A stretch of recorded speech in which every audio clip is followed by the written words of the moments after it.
Pasti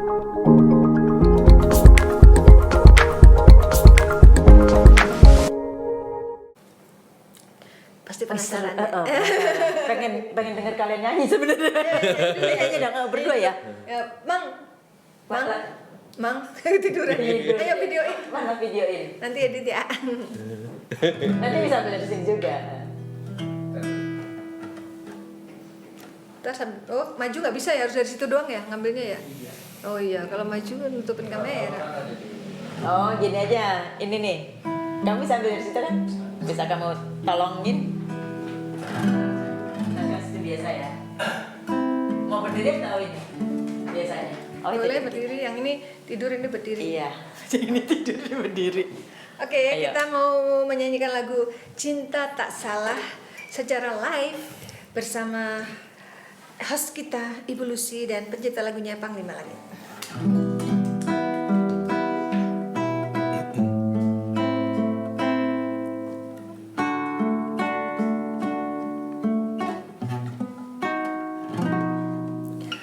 Mengapa cinta begini rasanya, terbayang-bayang selalu wajahnya. Tidur pun aku memimpikannya, terlena dalam buayan asmara. Ku tahu perasaanmu juga sama, walaupun kita tak saling terbuka. Namun di hatiku kau telah bertahta, meski ada dinding di antara kita. Cinta ini takkan salah, cinta ini pengorbanan, cinta ini ketulusan, cinta ini pengertian. Jangan salahkanlah cinta, jangan biarkan dia berlalu. Kita butuh rasa cinta dalam hati yang hampa.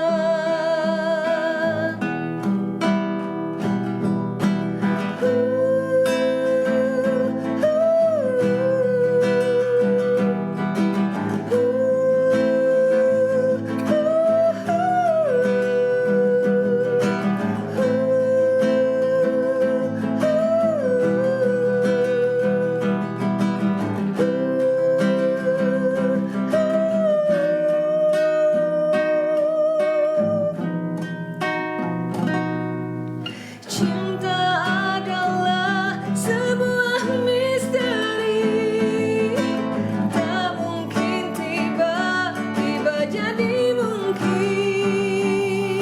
Namun jika Tuhan telah menyatukan, yakin bahagia kan di depan mata. Cinta ini takkan salah, cinta ini pengorbanan, cinta ini ketulusan, cinta ini pengertian. Jangan salahkanlah cinta, jangan biarkan dia berlalu. Kita butuh rasa cinta dalam hati yang hampa. Menjadi cinta yang abadi.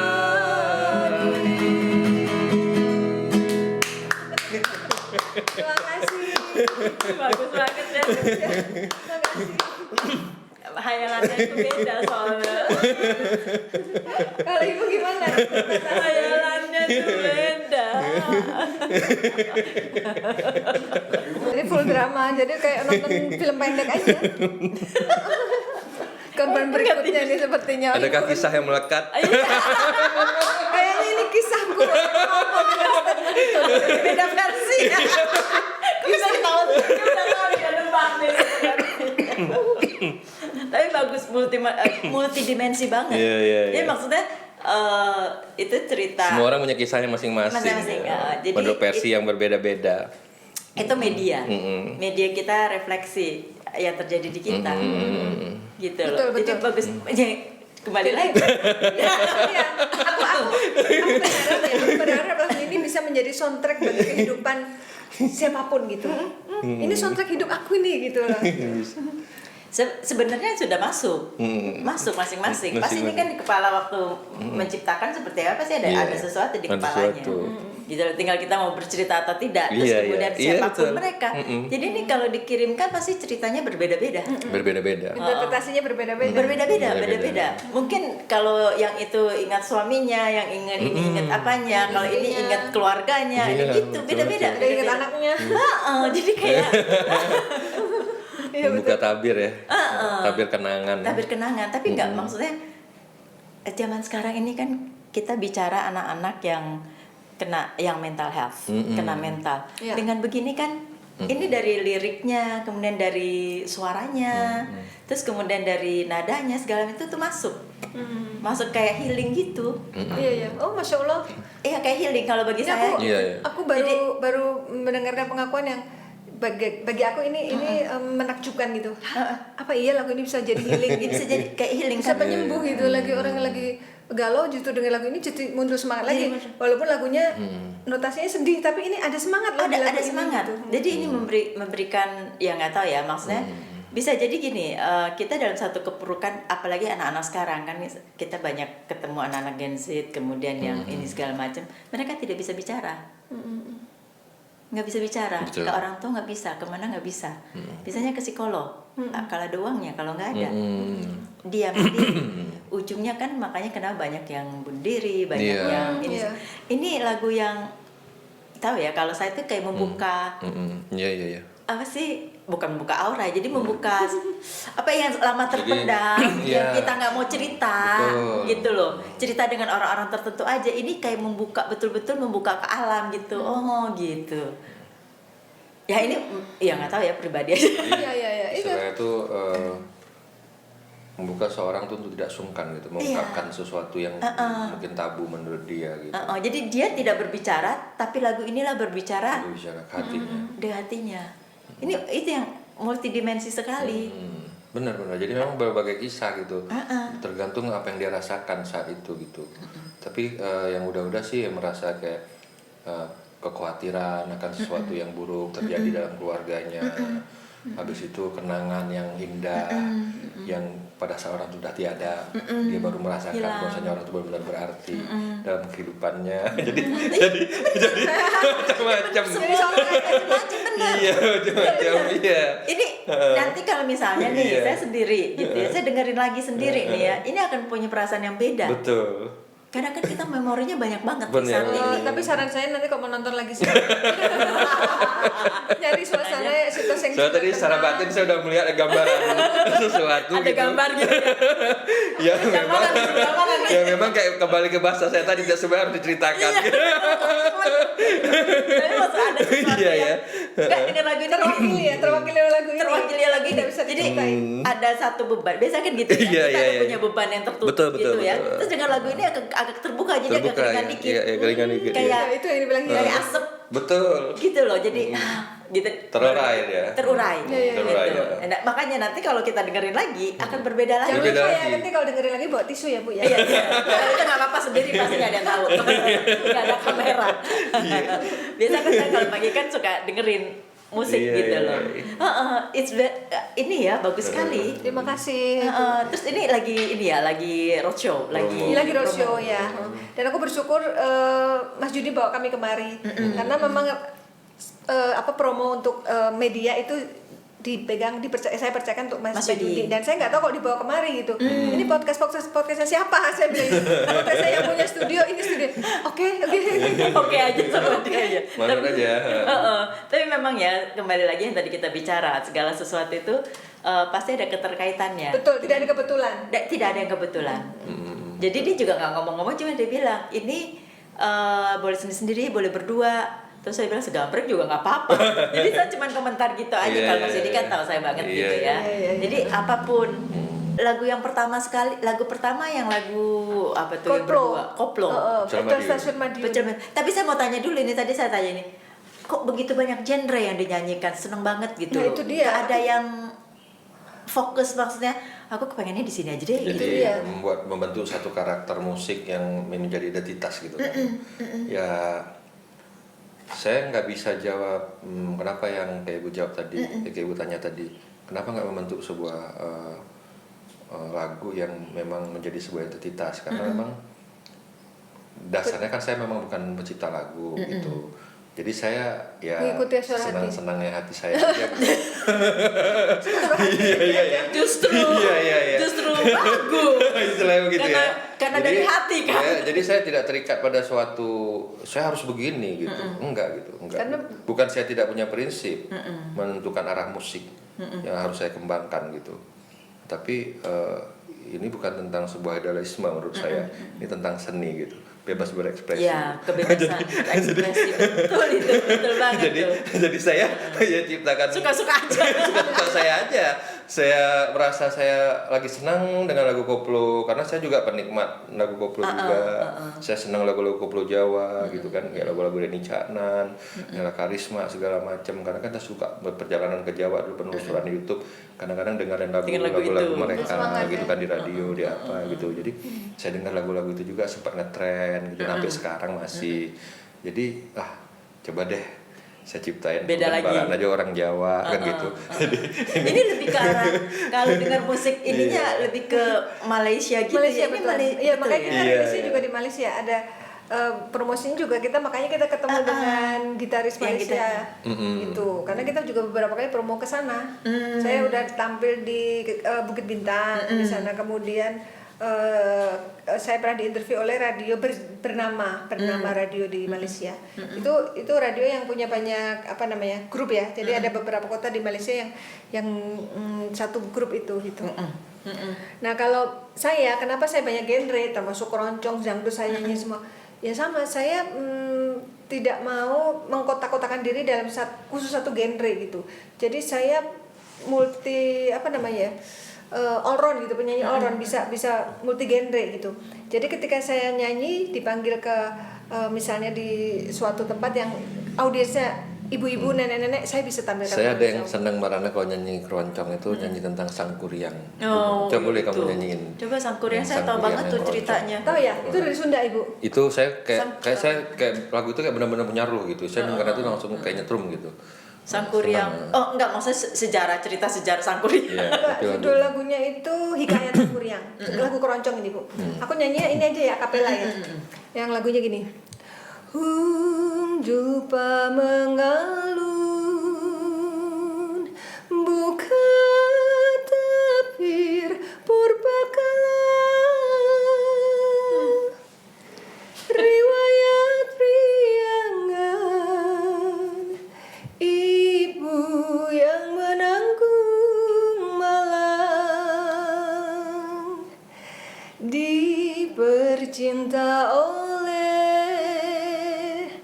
putra Sang Kuryang sakti, walau mengetahui itu ibunya sejati.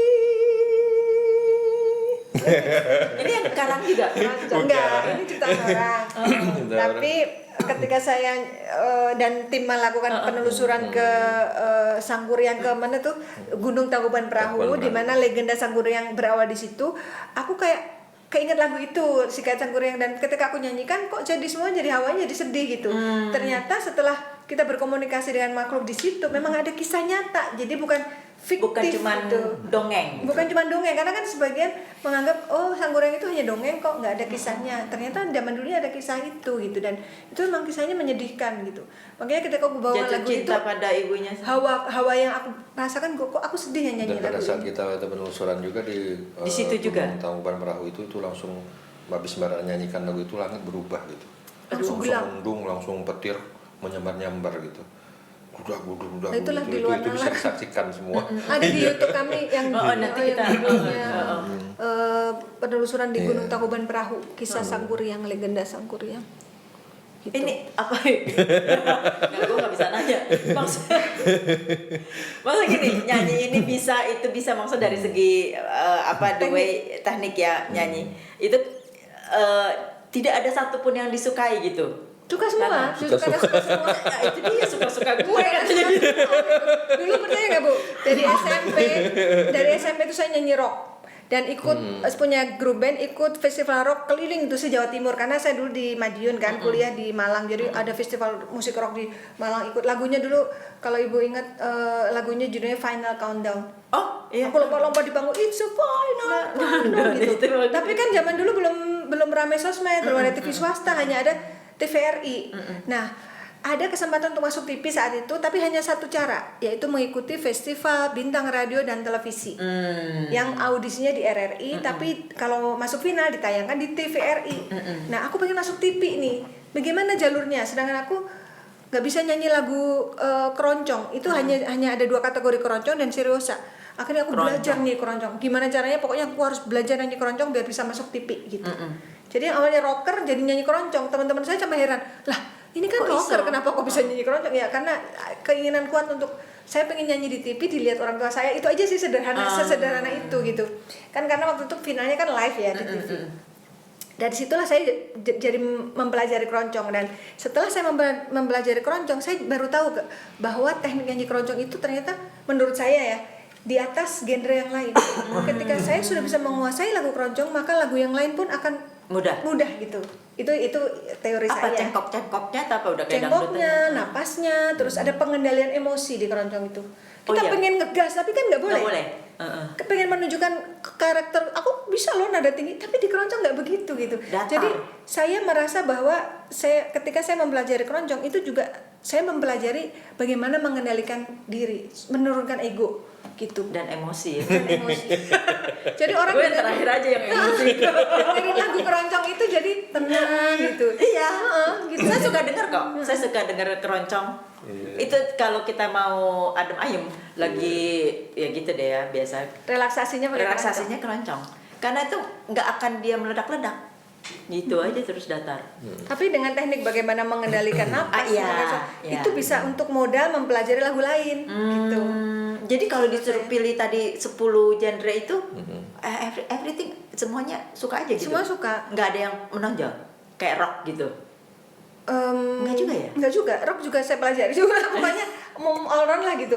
Nah waktu itu kenapa saya memilih jalur keroncong dan membuat album, karena saya pengen masuk ke jalur yang jarang diminatin orang muda, anak muda gitu. Maka alhamdulillah dapat anugerah musik Indonesia waktu itu sebagai penyanyi keroncong terbaik gitu. Itu strategi bagus juga. Ya, dan ada ini kan? juga ada unsur cinta budaya Indonesia. Ya. Keroncong kan musik warisan budaya. Kalau bukan kita, siapa lagi yang melestarikan? Jadi ada kebanggaan tersendiri ketika menyanyikan lagu keroncong. Cuman harus diakui bahwa keroncong itu tidak bisa dinyanyikan di sembarang tempat. Kalau panggung yang terbuka yang di lapangan itu nggak masuk keroncong gitu. Mesti di ruang Pengennya di ruangan yang tertutup gitu. Pengennya kalau di lapangan kan orang lonjak-lonjak. Oke, saya punya pecel stasiun Madiun, mari kita joget bersama kan gitu. Ini lebih budaya ya. Iya, jadi saya bisa masuk ke banyak budaya. segmen gitu. Segmen anak muda bisa, segmen orang sepuh bisa, segmen pemenengah pun bisa. Itu harapan saya sih. Makanya saya tidak mengkotakkan diri dalam satu genre gitu. Kok dibilang apa? Apa namanya itu? Rakus atau apa tuh namanya? kok aji mumpung semuanya. Oh iya, iya, dirawat. semuanya dihapus. Ya Apa memang tuh aji mumpung. Selagi kita diberi talenta oleh Allah, kenapa Kenapa nggak kita tidak ya? manfaatkan? Dan itu bisa bermanfaat untuk orang lain, orang terhibur dengan suara saya, apapun gendernya, nggak ada masalah. Saya walaupun orang kan bilang ini nggak ada idealisme ini sama sekali, ini lebih ke komersial. It's okay ya, nggak apa-apa nggak ya. apa-apa, kan orang bebas berkomentar gitu. Kalau kita Berpendapat. mendengarkan komentar orang, nanti kita yang jadi nggak berkarya. Kita berkarya aja gitu. Nah, lagu ini sebenarnya waktu diciptakan, ini boleh dua-duanya diciptakan dan dinyanyikan, itu mempunyai target atau mempunyai misi apa? Kalau saya gitu. Kalau saya sih sebenarnya ya apa ya kalau dibilang target sih enggak sih ya. Karena memang namanya sebuah karya itu kan memang bukan untuk ditargetkan, tapi untuk dinikmati gitu. Dan apa ya dibilangnya ya kayak Ibu bilang tadi, silakan yang mendengarkan menginterpretasikan apa tentang lagu itu gitu. Jadi berjalan mengalir saja sih sebenarnya. Nggak harus ini harus viral, ini harus ini, enggak gitu. Karena saya yakin lagu yang baik pasti tetap akan dikenang gitu. Tidak perlu bersusah hati gitu memikirkan hal itu. Betul. Pokoknya berkarya aja gitu ya. Karya aja. Yang nyanyi juga gitu. Ini cocok. Dia bilang gini, loh harusnya kalau trennya lagi lagu-lagu timur, bikinnya lagu timur dong, jangan lagu ini kayaknya lagu jadul nih, banyak yang ada yang ngomong gitu. Oh ya nggak apa-apa, terima kasih gitu. Yang penting kita jujur gitu dengan apa yang ada dalam hati kita nggak mau ikut alur gitu. Ya seperti yang sekarang timur itu ya. Gitu ada juga yang bilang seperti itu, tapi Ya jangan semuanya timur dong. Nanti Iya. apa Kan itu juga daerah-daerah lainnya nggak kebagian. namanya kan tren itu juga akan selesai, akan habis gitu, nggak apa-apa. Akan habis. Nah, kalau gini lagu ini saya yakin ini lagu long lasting gitu, bisa dinikmati sampai kapanpun gitu. Ini seperti kalau saya ingat itu seperti Nike Ardila. Bener nggak sih? Iya, betul. Karena suara tingginya dia juga tinggi sekali loh oktavnya. Iya. Bener nggak? Dan sekarang dia punya fans banyak banget. Kan baru diresmikan dia punya museum ya. Iya musim. Maksudnya dengan sebegitu muda sekali kan dia kan? Iya, 19 tahun. 19 tahun. Nah, yang saya kagum sama almarhumah Nike Ardila, dia sudah meninggal lebih dari 20 tahun yang lalu, tapi namanya masih harum, fansnya masih solid, masih fanatik seperti itu loh. Ada kekuatan dalam diri dia yang nggak terlihat, tapi apa ya yang buat dia tetap abadi. Apa tuh? abadi. Penerawangannya apa? Kan ada mesinnya dong. Penerawangannya apa? Ada energi apa dari badan? Ada dia? energi Itu apa? memang kalau istilah kata itu ada tuah di dalam diri manusia itu beda-beda gitu. Tuah itu nggak bisa dibentuk dan nggak bisa kita buat sebagai manusia gitu. Nggak bisa kita beli, nggak bisa diisi. Itu anugerah Tuhan. Tadi kembali kepada sebuah kelebihan yang diberikan Tuhan kepada diri manusia gitu. Jadi ada memang manusia-manusia yang seperti itu gitu, yang dia sudah meninggal tapi dia terus dikenang, bahkan fansnya tetap solid gitu kan, Terus setia gitu ya. Itu kekuatan energi dia yang semasa dia hidup masih mengitari gitu istilahnya. Betul sih. Masih mengitari, masih menjadi cahaya di alam ini. Betul. Sehingga bisa terus membius orang-orang yang memang Pengagum dia. Yang tidak pengagum pun tetap kalau mendengar lagu dia tuh ini loh. Ada satu apa ya kalau saya rasakan jadi kayak tuh orang terhipnotis gitu. Ketulusan. Iya. Waktu dia ini ada ketulusan. Iya Kan sama akhirnya ya. ada cinta itu ketulusan. Apa gara-gara dengerin lagu tadi? Tapi enggak, dia ada satu sincerity, ya tulus ya. Dalam menyanyikan dia, ya kita nggak begitu kenal dia lama, naik langsung plek gitu. Tapi dari dia punya lagu. Itu aura namanya tadi ya. Iya, aura diri yang benar-benar. Udah levelnya tuh top. Tingkat tinggi. Level. Makanya cepat. Kalau kita tingkatnya begini, pas sudah begini gini lagi, mau naik lagi gini. Kita